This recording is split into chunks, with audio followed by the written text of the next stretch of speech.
본문의 말씀을 가지고 루다와 욥바에서의 베드로의 치유 사역이라는 제목으로 함께 말씀을 나누겠습니다.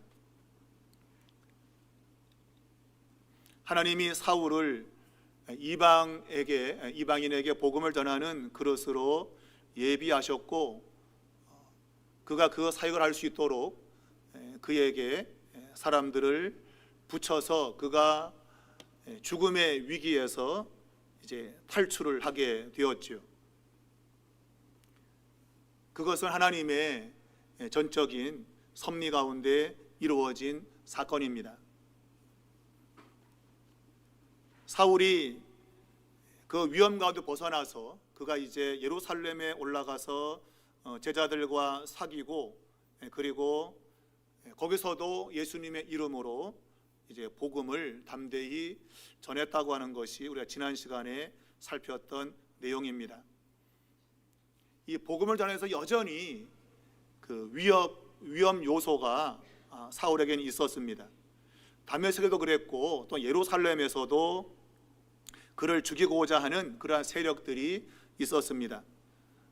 이것은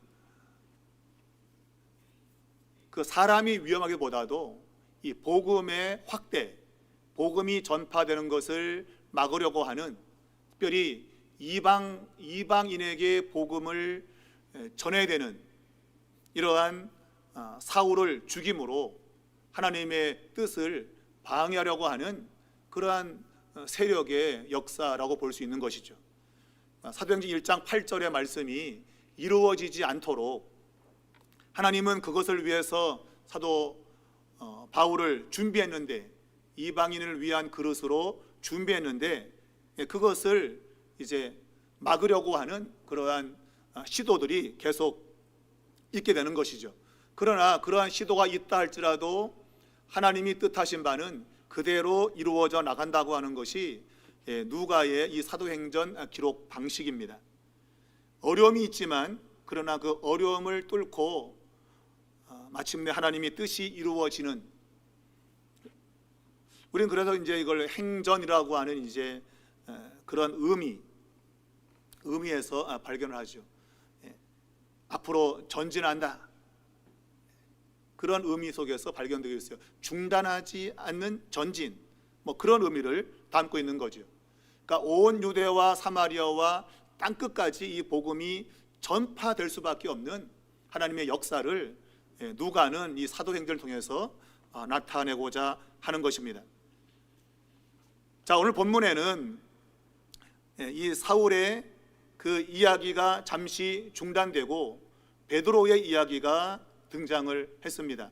베드로의 이야기는 우리가 8장에서 사마리아 지역에 빌립이 전도했을 때에 그곳에 있는 교회가 정말 하나님의 역사로 세워진 교회인지 점검도 하고, 그리고 복음을 온전히 전하기 위해서 베드로와 요한이 이제 그곳에 간 그 내용이 이제 있게 되는데, 그 이후에 잠시 이제 그 소개가 끊어졌다가 다시 이곳에서 베드로의 이야기가 등장을 하고 있습니다. 이 베드로의 이 사역은 이방인에게 복음이 전파되어야 된다고 하는 것을 이제 조금 더 강조하기 위한, 이 말은 이제 10장을 들어가면 이제 이방 사역의 본격적인 출발이라고 볼 수 있는 고넬료라는 이 백부장을 만나게 되죠. 이게 이제 베드로가 이제 이 고넬료를 만나게 됩니다.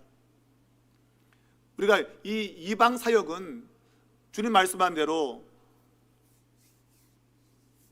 사도 바울에게 주어진 그런 사역이라고 볼 수 있겠는데, 그러나 이방 이 사역의 출발점은 바로 이 베드로를 통해서 시작되고 있다고 하는 것이죠. 그것은 유대인과 이방인이 하나 되는 그런 모습을 통해서 진정한 복음의 가치, 복음의 능력을 드러내고자 하는 것입니다. 단순히 믿지 않는 이방인에게 복음이 전달된다는 그런 의미보다도 유대인이 이 복음으로 이방인과 하나가 된다고 하는 그러한 중대한 의미를 가지고 있습니다. 그래서 이 베드로의 이 오늘 본문의 이 사역은 바로 이 고넬료의 이방 사역의 전초전이라고 볼 수 있습니다. 그래서 여기 등장하고 있는 이 룻다라는 지역과 욥바라고 하는 이 지역이 마치 유대와 이방의 하나 연결시키는 가교적인 역할을 하고 있어요. 그래서 완전히 이방도 아니면서 이방 같은 그러한 지역의 특성을 가지고 있는 룻다와 욥바의 이야기를 이제 누가가 기록을 하고 있는 것이죠. 그러니까 유대와 사마리아 그리고 땅끝, 이제 땅끝은 이제 이방 세계를 가리키는 것이죠. 그 이방 세계까지 복음이 전파됨이 있어가지고 유대인인 베드로가 이제 이방인과의 연합을 통해서 이제 그 시작이 되고 그들 바톤을 이제 바울이 이어받아서 이제 이 복음을 온 세계에 확산시키는 이러한 사역을 진행하는 것입니다. 바로 이 이방과의 연결점을 유대인 베드로가 이 룻다와 욥바에서의 이 사역을 통해서 바로 그 연결점을 찾고 있는 것입니다. 자, 이 32절에 보면 그때에라는 단어로 시간의 모습을 보이고 있습니다. 그때라고 하는 것은 바로 그 앞전에 있는 얘기겠죠. 그것은 온 유대와 갈릴리와 사마리아 교회가 평안하고 든든히 서가고 있는, 그래서 많은 사람들이 교회로 들어오고 있는 그러한 상황일 때라는 의미겠죠. 그때 이제 베드로가 사방으로 두루 다녔다라고 그랬어요.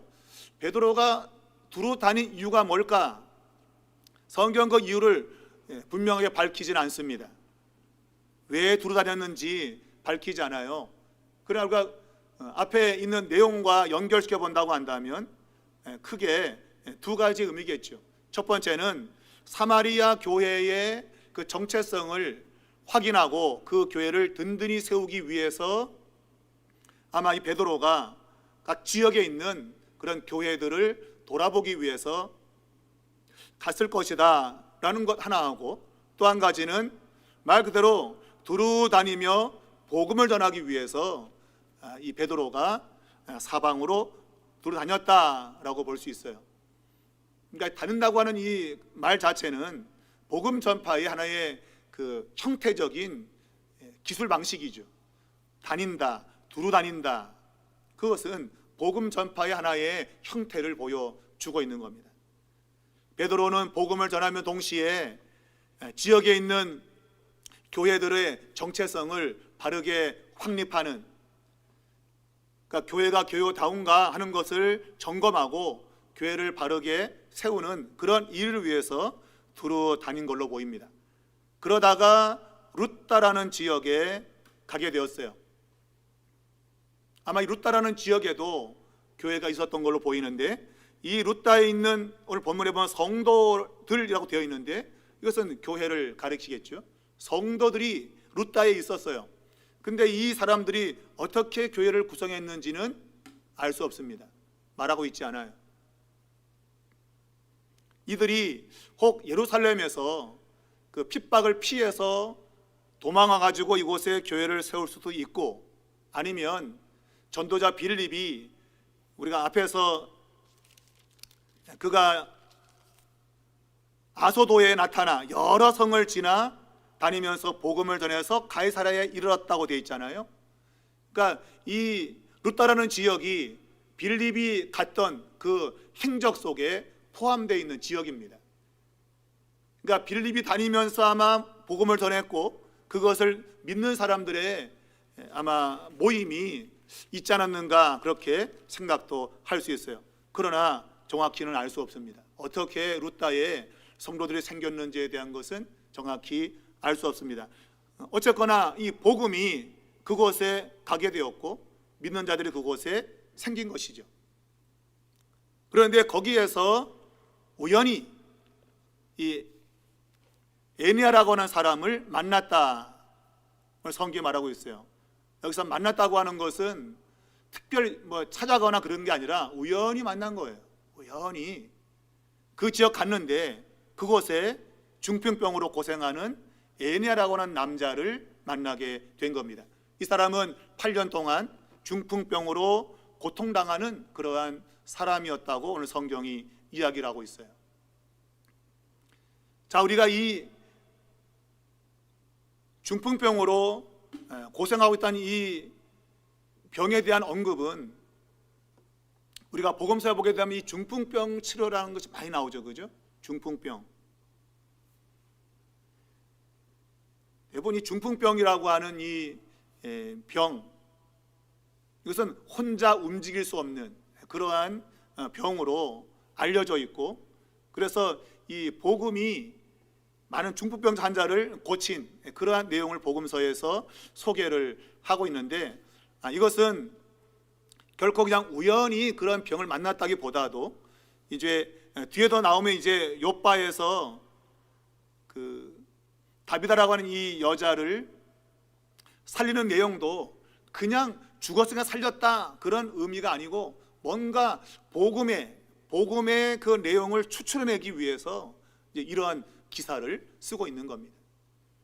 그냥 갔더니 그런 일이 그냥 있었다라고 해서 그냥 사실을 보고하는 게 아니라 어떤 목적을 가지고 지금 이 사도행전을 쓰고 있는 거예요.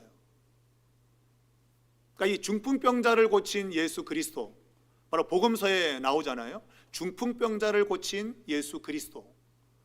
바로 그래서 이 예수 그리스도가 정말 살아 역사하고 있다고 하는 것, 그것을 강조하기 위해서 이 중풍병으로 고생하고 있는 이 남자를 지금 소개하고 있는 겁니다.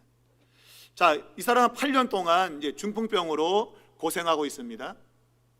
근데 이 사람을 이제 예수 그리스도께서 낫게 한다고 하는 표현, 우리가 사도행전의 원래 이 치유의 사역은 예수님의 이름으로 치료하지 않습니까? 그죠?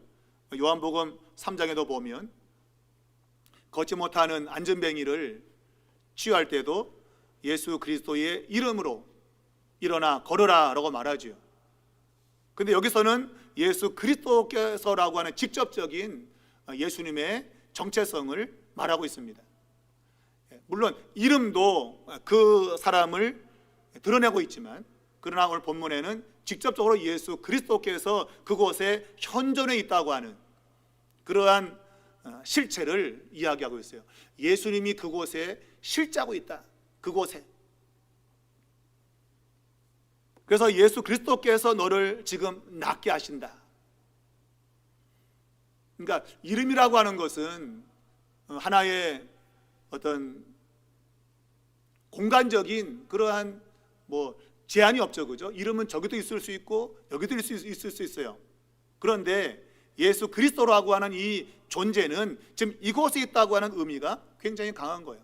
지금 이곳에 애니야 너에게 지금 예수님께서 역사하고 있다, 그런 의미를 강하게 드러내고 있는 겁니다.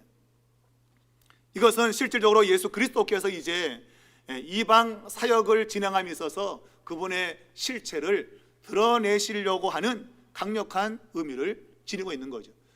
예수 그리스도가 직접 이제 이 이방의 복음 사역을 이제 이끌어 가실 그런 분으로 이제 그분을 드러내고 있다, 그런 의미를 가지고 있다고 볼 수 있어요.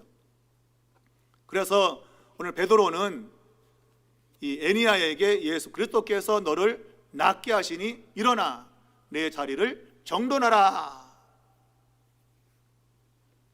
바로 이 모습은 말했지만 안전뱅이를 일으켜 세워서 그를 걷게 할 때의 모습, 하여튼 주님께서 뭔가를 치유할 때의 그러한 모습을 역사적인 사실로 그대로 지금 드러내고자 하는 그런 의미를 갖고 있습니다. 그래서 내 자리를 들고 가라. 우리가 중풍병 환자를 지붕을 뚫고 내린 그 친구들의 그 사건이 있잖아요. 거기 보면 그 사람을 낫게 하고 내 자리를 들고 가라. 그러니까 그 실질적으로 복음서와 연결되어 있는 그러한 의미를 강하게 담고 있다, 그렇게 볼 수 있어요. 그래서 내 자리를 정돈하라. 복음서에서는 네 자리를 들고 가라 이렇게 되어 있죠. 우리가 그 예수 그리스도를 믿는다고 하는 것은 변화의 모습을 가지는 겁니다. 변화. 우리가 예수 믿는 걸 그냥 하나의 피상적으로 머릿속으로만 믿으려고 하는데 아니죠. 이 믿음은 우리의 삶의 변화를 드러내게 됩니다. 그래서 바로 이 네 자리를 정돈하라고 하는 거예요. 복음서에서는 네 자리를 들고 가라라고 하는 것이죠. 그러니까 이 환자가 깔고 앉았던 그런 거적대기들, 그런 거 말끔히 치워서 가져가라고 하는 것이죠. 내가 몸만 나았다고 덜렁덜렁 몸만 가면 되는 게 아니고 내 삶의 자리를 깨끗하게 정돈해서 내 삶이 새로워졌음을 드러내는 거죠. 우리가 성경의 의미를 잘 파악을 해야 돼요. 변화된다고 하는 것, 복음은 사람을 변화시키는 거예요. 단순히 그 사람만 낫게 하는 거 아니라 그 사람의 삶의 자리가 변화가 되는 겁니다. 그게 복음의 능력인 것이죠. 그것이 이제 이어서 나올 욥바에 있는 이 다비다라고 하는 이 여자의 이야기에서도 그대로 이제 나타나고 있는 것이죠. 자, 일어나 내 자리를 정돈하라. 그랬더니 곧 일어났다. 여러분은 어떻습니까? 주님이 말씀하실 때에 여러분의 삶의 자리가 변화되는 그런 모습이 있습니까? 우리의 믿음은 우리의 삶의 변화를 가져오는 것이죠. 그렇지 않고 나 그냥 그대로 살래 옛날 모습대로, 그건 복음이 아니죠. 복음은 우리의 삶의 변화를 가져오는 겁니다. 제가 늘 강조하지만 새로운 피조물, 새로 만들어진 거예요. 이전하고 다릅니다. 여러분, 같으면 안 돼요. 우리는 오해하면 예수만 믿으면 그냥 된다. 그래서 그냥 그 믿는 걸 그냥 머리만 갖고 있는 거예요. 머리에만. 그리고 삶의 변화가 없으면 그 믿음이 진짜인지 가짜인지 알 수 없어요. 그래서 나오는 것이 야고보서죠. 너의 믿음을 증명해봐라. 너 믿음이 진짜인지 가짜인지 증명해봐라. 어떻게 증명해? 너의 손과 발로 증명을 하라는 거죠. 너의 변화된 모습으로 증명하라는 것이죠. 그게 우리의 믿음과 행위의 관계입니다. 우리는 행위를 잘해서 우리가 구원받는 게 아니라 믿음으로 구원받았다면 그 믿음이 우리에게 가져오는 변화의 행실을 통해서 우리의 믿음이 참 믿음임을 증명해야 된다고 하는 거예요. 근데 그런 인식들을 많이 갖고 있지 않아요, 교인들이. 그냥 예수 믿고 그냥 교회만 다니고 그러면 죽으면 천국 가겠지, 이런 생각이 아주 대부분이 갖고 있는 거예요. 나중에 여러분 천국문에 가면 경을 칠 일이 있을지 몰라요. 경을 칩니다. 아니 어째 이런 일이. 성경적으로 우리가 우리의 믿음을 가져야지 피상적인 믿음, 그 믿음이 우리를 구원시킬 수 없는 거죠. 믿음은 우리의 삶의 변화를 동반하고 있는 거예요. 자, 오늘 이 베드로가 이 낫게 하니 애니야, 그는 곧 일어났다라고 되어 있습니다. 이건 즉각적인 반응을 가리키고 있습니다. 복음은 우리에게 즉각적인 반응을 요구하고 있는 거예요. 우리가 마가복음에서 예수님이 제자들을 부를 때 일체의 고민도 없지요. 나를 따라오너라, 내가 너희를 사람 낚는 어부가 되게 하겠다 그랬더니 미련 없이 그냥 다 버리고 따라가죠. 그게 복음에 대한 응답의 모습이 그런 거예요. 오늘 일어나 내 자리를 정돈하라 했더니 곧 일어났다. 이건 복음에 대한 반응을 묘사하고 있는 거예요. 잠깐 생각해 보고 내가 일어날게요. 잠깐 좀 생각할게요. 잠깐 생각할 게 어디 있어요, 여러분? 복음은 즉각적인 응답을 요구하는 겁니다. 자, 이러한 사건 속에서 35절은 이 룻다와 사론에 있는 사람들이 다 그를 보고 주께로 돌아왔다라고 되어 있어요. 이게 복음의 효과, 바로 효력을 이야기합니다. 오늘 누군가가 복음에 진실로 반응하면 그의 진실한 반응을 통해서 또 다른 누군가가 주님께 돌아온다고 하는 것이죠. 바로 이것이 복음의 능력인 겁니다. 우리는 복음의 능력을 내 스스로가 몸소 체험하거나 경험하지 않고 피상적으로 머물러 있으면 나를 통해서 누군가가 주님께 돌아오는 일은 요원한 거죠. 먼 겁니다. 전 여러분이 누군가에게 복음의 힘을 드러낼 수 있는 그러한 삶이 되시길 바랍니다. 그렇게 돼야 돼요. 자, 그것을 더 강하게 이제 표현하고 있는 것이 바로 36절 이하에 나오는 욥바에서 일어난 일입니다. 이 룻다와 욥바는 그리 멀리 떨어져 있지 않은 거리에 있습니다. 자, 욥바에 다비다라고 하는 이 여제자가 있었다라고 말합니다. 굉장히 중요한 단어죠. 여제자. 보통 이제 제자 그러면 남자들을 가리킵니다. 근데 여기 특별히 여제자라고 소개하고 있습니다. 여성으로서의 제자를 가리키고 있어요. 이것은 항상 성경을 기술할 때에 남녀, 그러한 복음이 남녀를 차별하거나 구별하지 않는다는 그러한 의미를 담고 있는 것이죠. 바로 에니아라고 하는 남자에게 역사했던 그 주님은 바로 이 다비다라고 하는 여자에게도 동일하게 그러한 역사를 드러내는 것이죠. 어찌 보면 당시에 여성들은 무시를 당했고 사회의 위치에서 아주 낮은 위치에 있었던 사람들이 여자들입니다. 그런데 그러한 여자에게 어찌 보면 하나님의 더 큰 관심,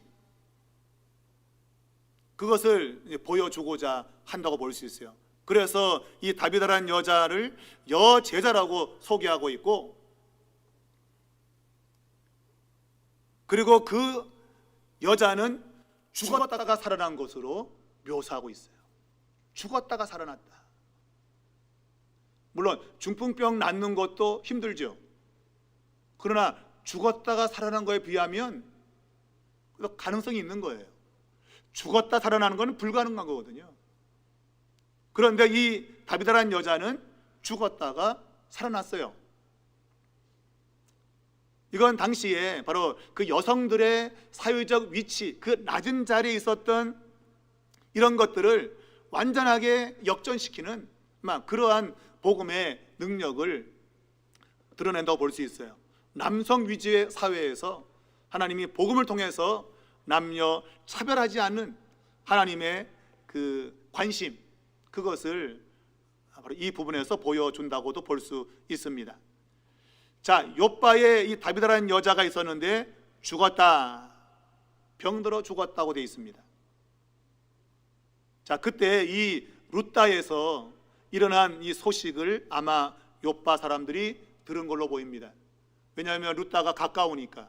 거기에서 베드로가 이 에니아라는 사람을 치료한 그러한 기사를 듣고 욥바에 사람을 보내어서 베드로를 불러오게 됩니다. 이것은 이제 10장을 들어가면 고넬료에 있는 가이사랴에 있는 고넬료가 사람을 욥바에 보내어서 베드로를 불러오는 그 사건과 자연스럽게 연결이 되는 것이죠. 자, 룻다에 있는 베드로를 욥바 사람이 불러오고 욥바에 있는 베드로를 가이사랴에 있는 고넬료가 불러오는, 그러니까 이것은 점진적으로 이제 복음이 확산되어 가는 것을 시각적으로 보여주는 의미를 담고 있습니다. 자, 욥바에 있는 다비다라는 여자가 죽었습니다. 그래서 베드로를 불러오게 됩니다. 오늘 이 다비다는 그리스 말로, 헬라 말로는 도르가라, 그렇게 번역하고 있습니다. 이것이 이제 뜻이 가젤, 그러니까 말하자면 영양, 노루, 뭐 그런 의미를 갖고 있어요. 자, 근데 이 여자가 선행과 구제하는 일이 심히 많다 그랬습니다. 바로 여기에 초점을 두고 있는 것이죠. 예수 믿는 사람들의 변화, 예수를 믿는 사람들이 어떻게 살아야 되는가 하는 것이 바로 이 다비다를 통해서 강조되고 있는 것이죠. 다비다는 선행과 구제하는 일이 심히 많았다. 이것은 자기 자신을 위해서 더 이상 살지 않는 복음의 내용을 소개하는 거예요.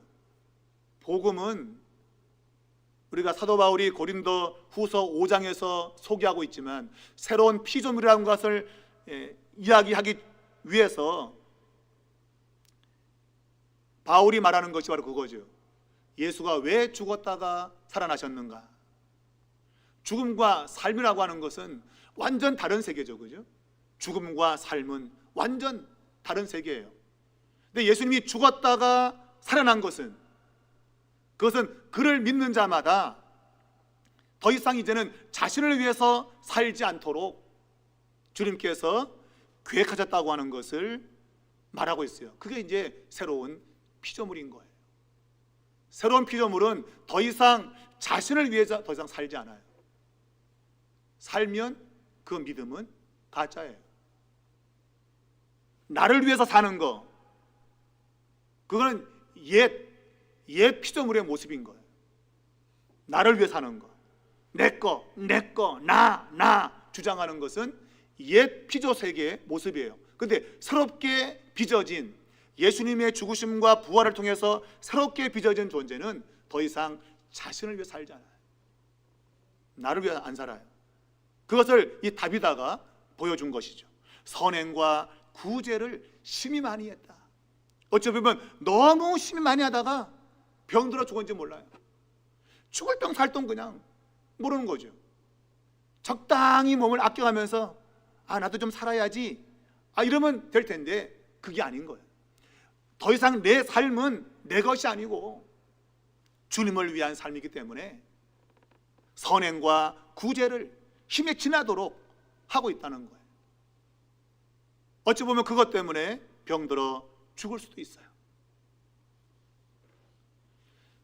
바로 이 다비다의 이러한 모습은 바로 복음의 본질을 말하는 것이죠. 복음의 본질, 더 이상 자신을 위해서 살지 않는 복음의 내용입니다. 그래서 모든 전도자들은 더 이상 자신을 위해 살지 않아요. 자신을 위해 살면 전도 안 합니다. 전도를 왜 합니까? 골치 아프게 안 하죠. 전도자가 된다는 얘기는 더 이상 자신을 위해 살지 않는 거예요. 주님이 명령한 걸 따라서 산다고 하는 것을 함축하고 있는 거예요. 그래서 전도자가 되는 것입니다.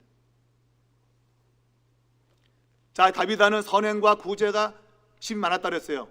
그래서 보면 이 과부들이 그의 죽음을 슬퍼했다고 되어 있어요. 교회에서는 가장 관심의 대상이 바로 고아, 과부들이죠. 가장 어려운 사람들이에요. 그래서 그들을 돕기 위한 그러한 조직적인 그런 구제나 이런 것이 형성되어 가는 것이죠. 바로 그런 일에 이 다비다가 아마 앞장섰던 것 같아요. 그래서 교회 안에 있는 그러한 과부들을 돕는 일에 팔을 걷어붙였고, 그래서 아주 힘에 지나도록 선행과 구제를 했던 걸로 보입니다. 자, 이 과부들이 이 도로가의 이 죽음을 슬퍼하면서 평소에 그녀가 지어주었던 속옷과 겉옷을 내보이면서 이 도로가의 선한 행적을 보이고 있는 것이죠. 이렇게 우리들의 필요를 채워주었던 바로 이 도로가 다비다, 그의 슬픔을 애통해하는 이러한 모습을 과부들이 보여주고 있는 것입니다. 그러니 사람들이 루다에서 이 8년 된 중풍병자를 고친 바로 이 소식을 들었을 때에 아마 단숨에 가서 이 베드로를 데려왔을 걸로 보여요. 너무 안타까운 상황이 벌어졌기 때문이죠. 그래서 이 요파 사람들이 루다에다가 사람들을 보내어서 베드로를 이제 데리고 온 것이죠. 자, 지체 말고 와달라고 간청하여, 지체 말고 와달라고 간청하여 베드로가 일어나 그들과 함께 갔다. 동일하게 그도 지체 말고, 지체하지 않고, 시간적인 지연이 있지 않아요. 누군가에게 도움이 필요한 곳에 우리는 지체할 수 없습니다. 내일로 미루거나 다음에 할 수 없는 것이죠. 항상 복음과 연관지어서는 이 지체하면 안 되는 것이죠. 우리가 뒤에 보면 이제 나오지만 바울이 복음을 전할 때 베스도가 다음에 듣자, 다음에 듣자. 다음이 있나요? 다음이 없어요. 근데 다음에 듣자.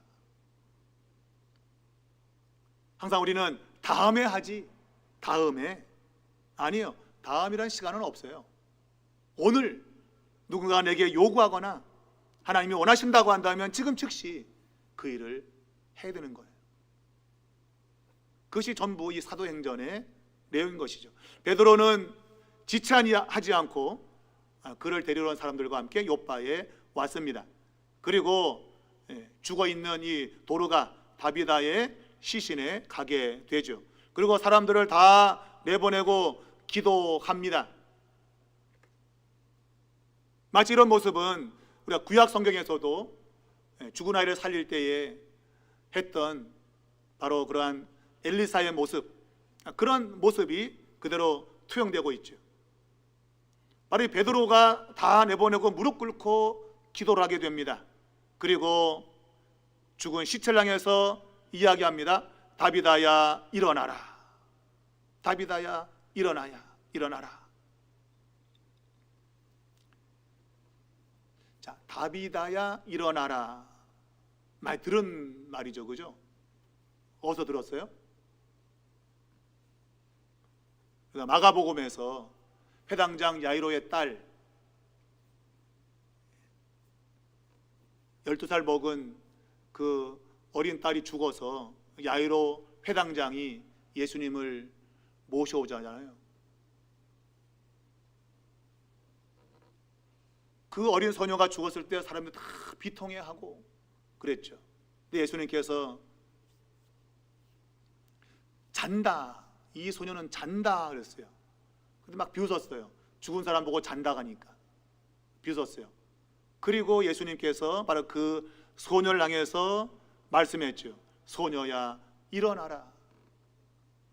이제 그 본문에서는 바로 그 멘트가 아람어로 되어 있어요. 아람어, 달리다 쿰이라고 되어 있어요. 아람어로 되어 있어요. 적어도 예수님께서는 세 가지의 언어를 아마 하셨을 걸로 보여요. 아람어를 사용하셨고 또 공통어인 헬라어를 사용했을 것이고 또한 이스라엘의 원래 모국어인 히브리어를 하셨거나, 물론 이제 뭐 히브리어나 아람어나 거의 뭐 비슷한 그러한 계통인데 하셨거나, 아니면 로마의 말을 하셨거나, 아마 몇 가지 언어를 예수님은 하셨다고 보지요. 근데 그때 이제 마가복음에 표현된 것은 달리다 쿰이라고 하는 아람어로 표현됐습니다. 소녀야 일어나라. 여기서 이제 달리다라고 하는 것이 소녀야라는 뜻이에요. 소녀야 일어나라. 근데 요거를 글자를 표현하게 되면 달리다하고 다비다가 거의 같아요. 한 글자만 달라요. 다비다, 달리다, 이게 한 글자만 달라요. 그러니까 요 사역 자체는 지금 베드로가 말하고 있는 것이지만, 근데 그 말은 마가복음에 의하면 예수님께서 12살 죽어있는 소녀를 향해서 달리다 쿰 했던 예수님의 음성으로 전달되고 있는 것이죠. 분명 루타에서는 예수 그리스도께서 너를 낫게 하신다라고 말했거든요. 그럼 똑같이 여기서도 죽은 달 향해서 예수 그리스도가 너를 살리신다라고 해야 되는데 전혀 그런 언급이 없어요. 대신 바로 복음서에서 기록되어 있는 달리다 쿰을 연상시키는, 예수님의 직접적인 음성을 연상시키는 다비다야 일어나라 라는 말로 대체를 하고 있는 것이죠. 어찌 보면 더 생생하게 들려오는 것이죠. 복음서에서 예수님께서 달리다 쿰 했던 것처럼 다비다야 일어나라, 만약 주님 말이면 다비다 쿰인 것이죠. 다비다 쿰, 다비다야 일어나라. 더 주님의 음성으로 생생하게 들려오는 것 같은 것이죠. 그러니까 누가는 그의 직업이 의사잖아, 그죠? 의사지만 또한 한편으로는 과학자죠. 아주 학문적으로 뛰어난 사람이에요. 그러니까 이런 사람이 글을 쓰게 되면 대충 쓰지 않죠. 논리에 맞고 뭔가 더 의미를 부각하는 그러한 강조라든가 이런 걸 너무 잘 알고 있죠. 그래서 어떤 방식으로 이 글을 써야만이 이 글을 읽는 독자들이 감동이 올까, 그리고 그 의미를 끄집어낼 수 있을까 하는 걸 고민하고 쓴 거예요. 그래서 우리는 이 욥밭에 일어난 일이 어찌 보면 룻다에 일어난 일보다도 좀 약해 보여요. 왜? 예수님이 뭐 한 것 같지가 않아.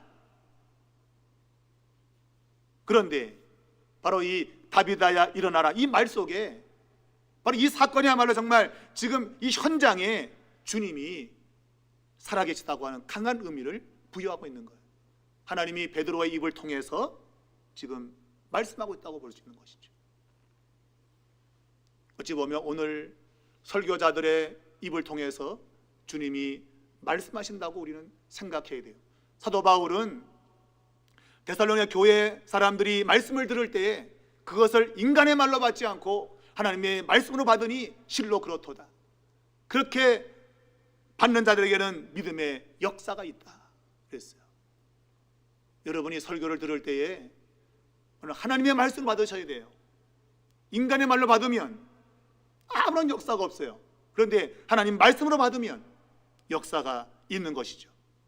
만일 지금 베드로가 다비다 일어나라 했는데 아이고 저 사람이 말하네? 그러면 죽은 자 일어나겠습니까? 안 일어나죠. 죽은 자가.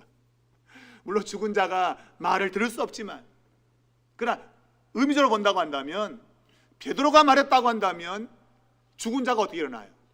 근데 그 말은 마가복음에서 주님이 하신 말씀을 그대로 가지고 온 거예요. 달리다 굼, 다비다 굼 똑같이 가져온 것이죠. 하나님의 말씀으로 오늘 이 욥바의 기적이 일어난 거예요. 여러분이 하나님 말씀을 들을 때에 하나님 말씀으로 받으셔야 돼요. 저건 내게 주는 말씀이다 엄중하게 받아야 돼요. 그냥 아이고 오늘 목사님 얘기 잘하셨네, 아이고 재밌다, 여러분 이것 갖고는 안 돼요. 여러분 내게 주는 하나님 말씀으로 받으실 때에 믿음의 역사가 일어나는 거예요.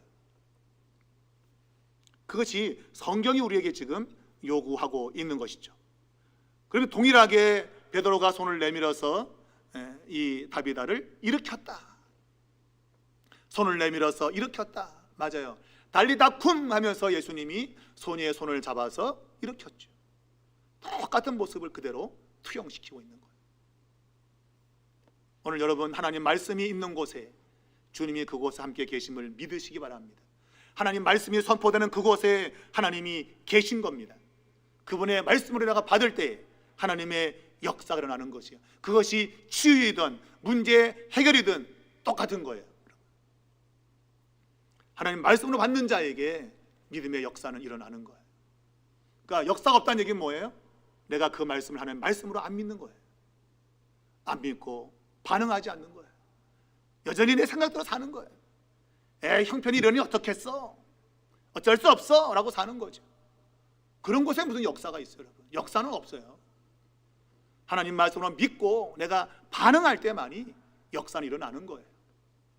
그것을 바로 욥바의 이 다비다를 살리는 사건 속에서 누가가 우리에게 드러내고 있는 것이죠. 그래서 욥바 사람들이 알고 많은 사람이 주를 믿었다. 주를 믿었다. 그리고 마지막으로 이제 베드로가 욥바에 여러 날 있어 시몬이라 하는 무두장이의 집에 머물렀다. 베드로 이름이 뭐예요?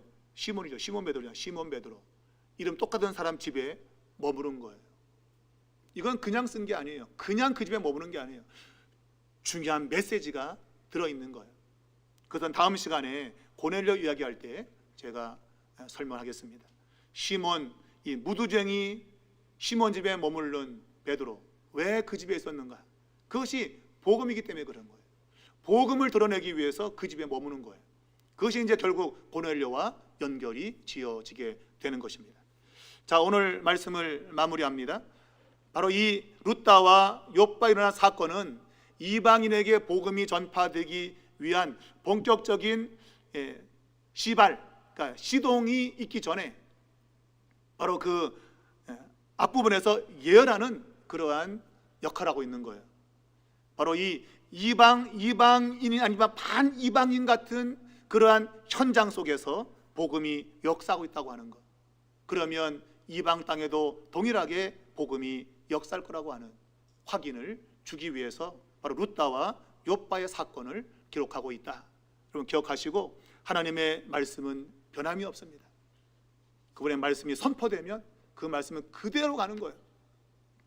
그걸 믿으시고 여러분 항상 믿음으로 사세요.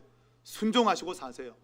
그것이 여러분이 결국 승리하는 길이다. 꼭 믿으시고 그렇게 되시기를 주님의 이름으로 축복합니다.